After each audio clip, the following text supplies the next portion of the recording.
Hello everyone and welcome to today's lesson with Veracity PTE. This is the instant score booster. As we have shared in our previous videos, there has been an upgrade in the scoring pattern, right? So that is what you want to stay abreast of, and you want to be really aware of where the changes are happening, because it's not just your English skills that will save you. As you'll just see very shortly, once you learn to apply this score boosting technique correctly, and you focus on only this single aspect, your score will shoot up by 10 points straight away, right?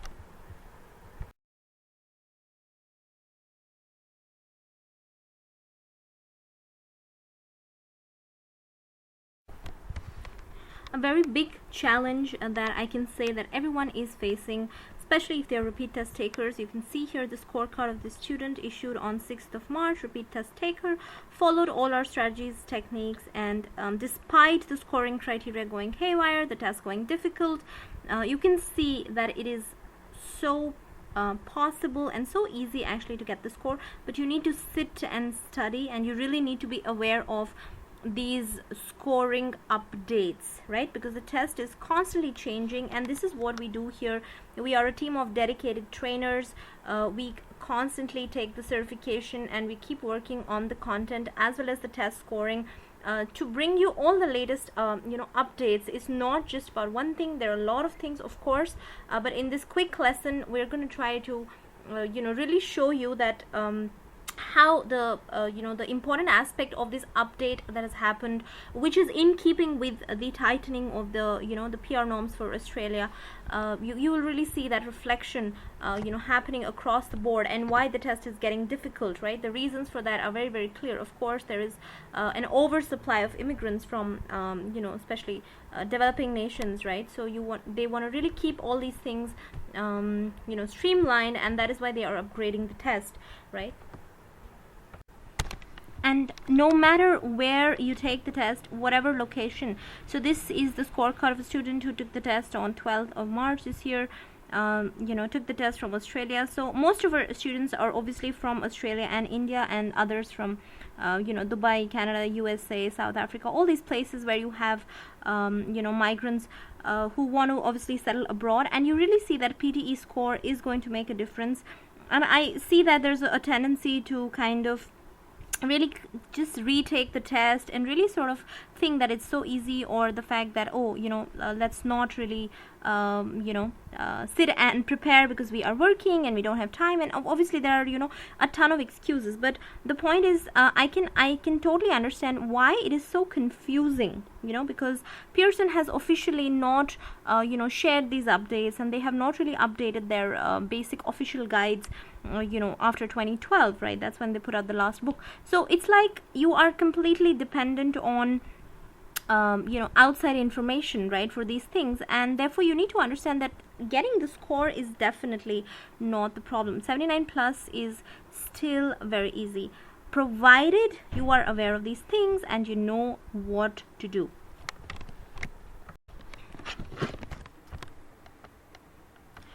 Okay, so talking about the 2018 scoring updates, as I have already mentioned in the updates video, the biggest change has been in the importance of the scoring of grammar, spellings, right? And therefore this would impact directly the sections in which you have to write something, that is your writing section as well as your listening section, right? And if you have taken the test recently, you would see that that score is definitely getting impacted, right?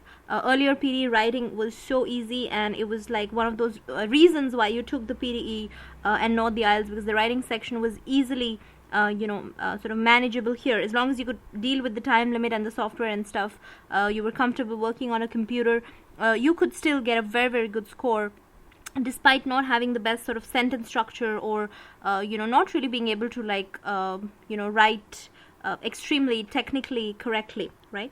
The criteria were a little lax, right? But now these two tasks are what you want to focus on. Summarize written text and summarize spoken text. Both of them are summary related tasks. I will cover the detailed study related strategies, English strategies for summarizing. The summarizing skill is really important, so watch out for the next lesson. for that. But today I just want to talk about the scoring update, the instant score booster, the one thing that you can start doing to get your score. Of course, grammar also takes time to improve, so we are going to focus on spellings. If you can just catch your spelling errors and reduce them, and I will tell you the exact margin of error based on our scorecard analysis. As you've already seen from our results, I say what I mean. Whatever I say is backed by results, right? And you can really see the impact on your score as well. So just maybe grab a pen and paper and just write everything down, because this is really crucial. How can I boost my score instantly? By focusing on one thing alone. Right now, today, we are learning about the importance of spellings and how it impacts a variety of tasks on the test. So this is for those of you, if you are looking at the test pattern for the first time or the 10th time, it's all the same.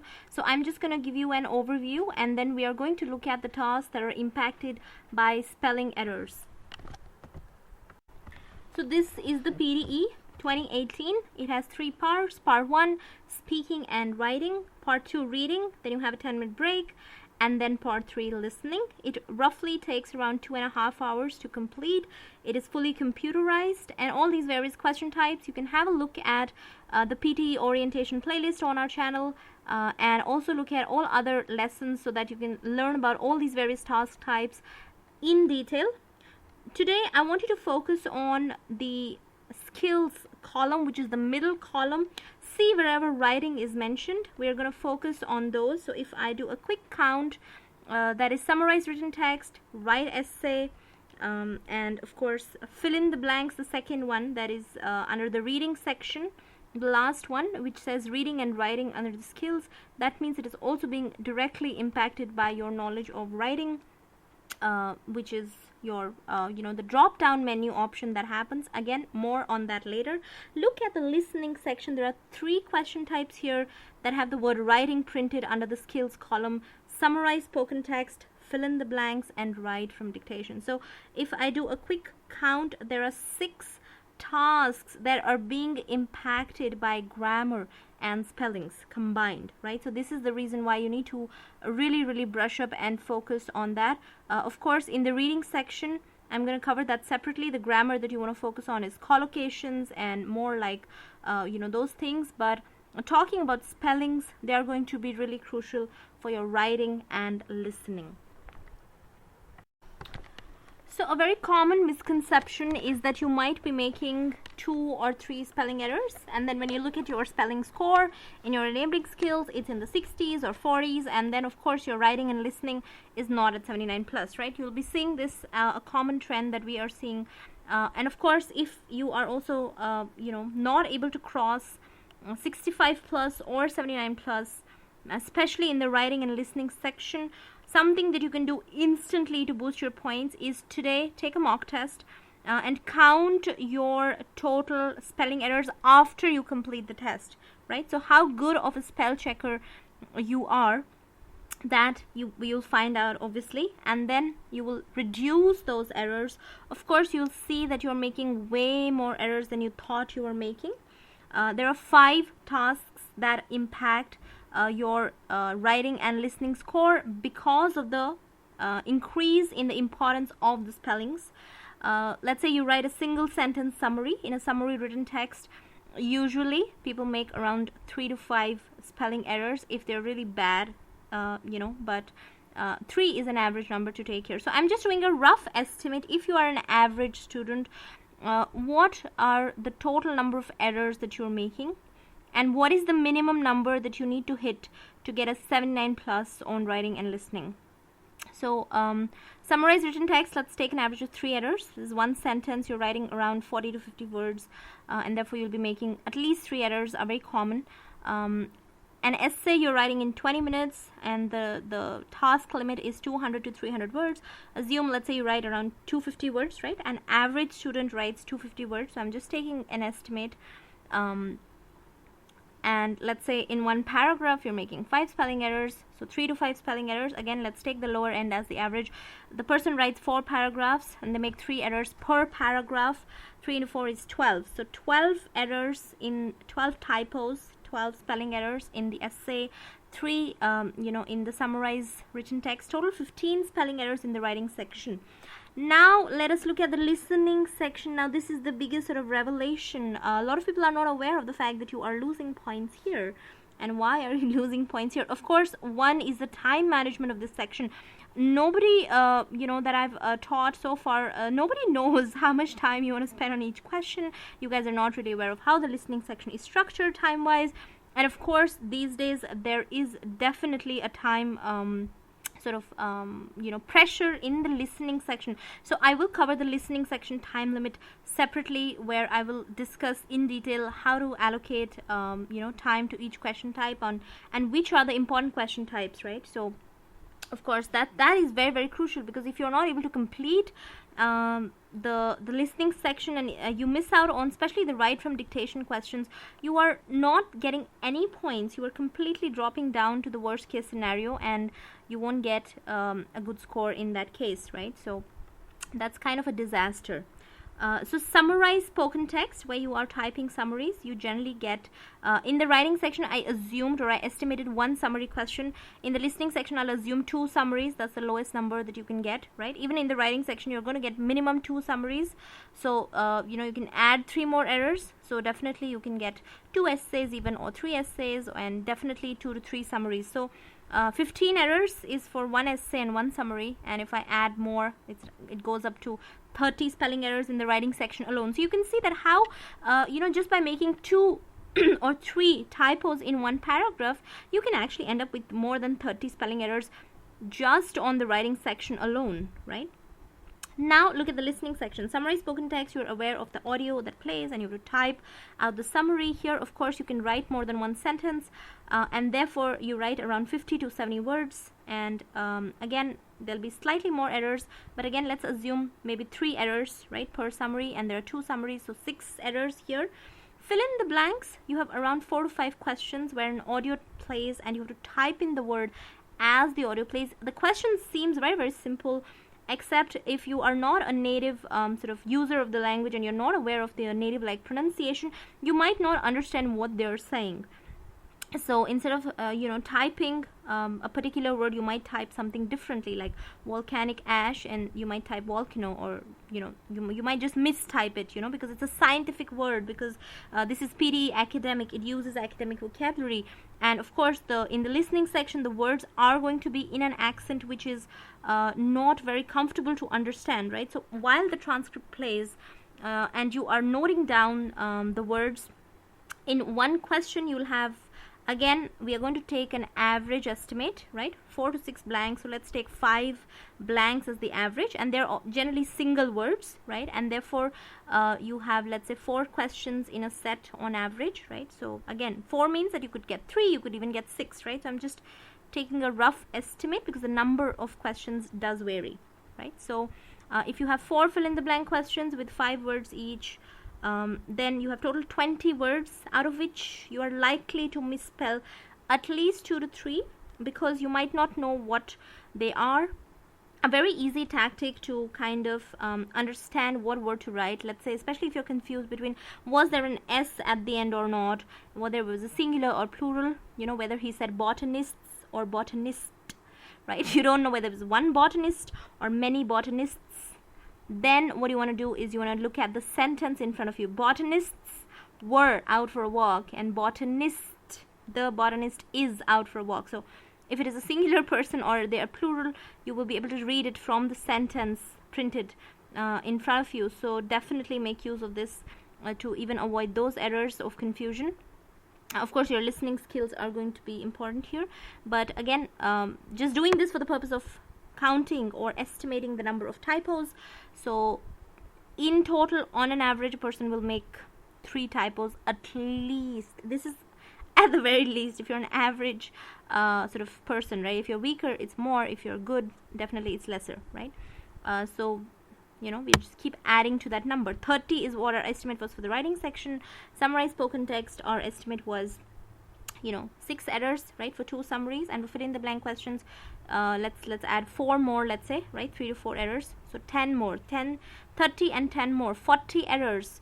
Right from dictation, an audio sentence plays and you type it as it is, right, because it is in the form of a dictation.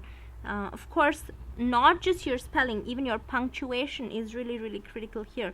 And again, I will we definitely cover all these things in detail in lessons. But what you want to look at is, again, like I said, today we are estimating how many errors am I making. So let's say, again, let's take an average number. Let's take 4 right from dictations, 4 sentences. Each sentence is around 8 to 10 words. So I might actually miss out either half a sentence if I don't complete it, or I might miss out the last 2 sentences completely if I'm very slow, if I still complete the entire test on time. So taking that scenario, let's say an average student will complete the test on time, but he will still mess up. So in one sentence, let's say at least there'll be 1 typo. So there are at least 4 typos, and there are more typos and things. Your score does not get recorded if you miss out even a single right from dictation question. If even a single question is unattempted in the listening section, it will directly drop your score down. So make sure that you attempt it, no matter how badly you attempt it, but completing the test and attempting each and every question is the #1 factor. And of course, then looking at catching your own spelling error. So going back to the estimate, 30, 10 and 4 more, so 15. So 45 spelling errors. A person who has good English can complete the test. So therefore, you might actually be making even more than these, or you might be making slightly less, depending on how good your English is and how good your ability to catch your own spelling mistakes. So if you're making 45 spelling errors, an average person on the PTE test is making 45 spelling errors, you are not getting a 79 plus. What should be the number? The number should be 10 or less. That means I have to make allowances. So my allowance is 1 typo per summary question, whether it is summary writing or summarizing the audio in the listening section. Of course, let's say 3 typos in the per essay, right? Okay, that kind of a limit. Okay, three typos in 1 essay, that's fine. I mean, again, I'm basing this on the reverse analysis of students' attempts. The only proof that I have for my words are our results, are our scorecards, right? So you can definitely keep checking out our updates. We consistently have been getting 79 plus, and we get an overwhelming number of student responses. But of course, we are a very small team of passionate trainers, and therefore we are not able to accommodate and teach everyone. But what you can do is you can reach out to me directly if you want to, in case of any queries about the test, about whether you should take the test, what the scoring criteria is, whatever it is. It's like it's completely changing constantly based on these updates. This is something that we have been teaching since 2009, so we have expertise in this. If you have any queries about how the test is structured, what is going on, just go to veracitymentors.org@gmail.com and write me an email, and I will answer your queries. So the target is 10 typos in the entire test, and therefore now you know where you're losing points. Of course, there are a lot of typos that right? Okay, so it's not like you have to learn newer spellings. If you type on a day-to-day basis, if you're working somewhere, you write emails, you read all these kind of articles on Facebook and BuzzFeed and all those things, right? So your basic spellings are in place, but you just have to become strict with checking, and therefore it entails 2 things. One is being aware of the time limits, because if I don't have time, how can I check my essay? And of course, checking your essay and proofreading it and checking for even spelling errors takes time, right? So I should be finishing my essay and my summary and my listening tasks before time, so that I can check those spelling errors, and I want to bring the spelling errors, the total spelling errors in the entire PTE test, down to 10, making obviously more allowances in the essay. Like I said, give yourself 3 typos per essay, that's fine. Anything more than that is going to be a problem. For each summary question, give yourself summarized written text, 1 typo per question, summarized spoken text, 1 typo per question. Fill in the blanks. There is no allowance for a typo. If you must make typos, then just work on your listening skills and listen to English news channels. Work on your pronunciation so that you can really catch what they're saying. And the trick that I've already shared with you, that look at the sentence. If you're confused whether it is botanists or botanist, right, one singular or plural, is there an s at the end or not, so just listen for it, right, whether it is scientific or scientist. Just be fully present in that situation. Just don't zone out, right, because it's a very easy question. Just have to type the word that the person is speaking and just type it in. And of course all academic scientific words, right, so quantum or molecules or diffusion, you must be aware of academic terms, academic vocabulary. Again, all of that is a later sort of chapter, but definitely work on these basic skills. And of course write from dictation. There's in the entire set, like if there are 4 questions, you can make 1 or 2 typos in total. Write from dictation is a really important question type. It's a high scoring question type. If you mess up on this, you are definitely going to lose a lot of points. So please make sure that you now are aware of the margin of error for spellings, and work on it, practice till you hit that margin, and you can instantly see, let's say you take 20 minutes today, write an essay. Of course, you know what to write, you know the content, you've read all the previous year's topics, if you've done all your research and all your hard work already, just check, just put it into Microsoft Word or spell check, and then check how many spelling errors you're making in the essay, right? Is it 3 or more? If it is more than 3, then you want to bring it down to 3. That means if you're finishing your essay at the 18th minute, that could be a problem. Ideally, it takes 7 minutes to proofread the whole essay. That is the average speed that we have noticed, and therefore your essay must get done within 13 minutes. I know it sounds very, very challenging, but trust me, so many people have done it. It's just so doable. It's just like, you gotta train for it, you gotta be patient, you gotta listen to your mentor and come in and do everything that we tell you to do, and just look for these typos and you will instantly boost your score. Of course, there are a lot of other things. There are a lot of changes that have happened on the test. Some new question types also coming in. I will try to provide as many lessons and updates as and when I can. So definitely keep following us here, and I hope that this has been helpful. Take care.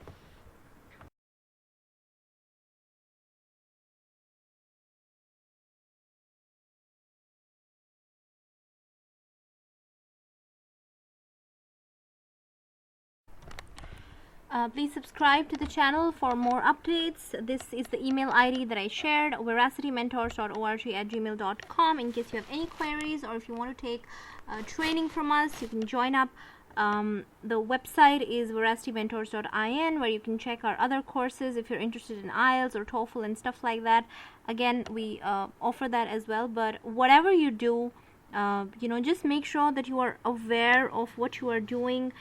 Just make sure that you are putting in the right kind of effort, the effort in the right direction, because the analogy or the parallel that I can draw is, just like trying to lose weight. When you're trying to lose weight at the gym, you can do 2 to 3 hours of cardio, but what 15 minutes of high intensity training can do for you, 3 hours of cardio won't. So you might obviously sit in struggle for months and years, but if you come to us in that limited period, we can definitely give you exactly what you need to know, and you can really see that our students from all across the globe are hitting that 79 plus score. It's not like they have marvelous English or they have perfect language skills or anything like that.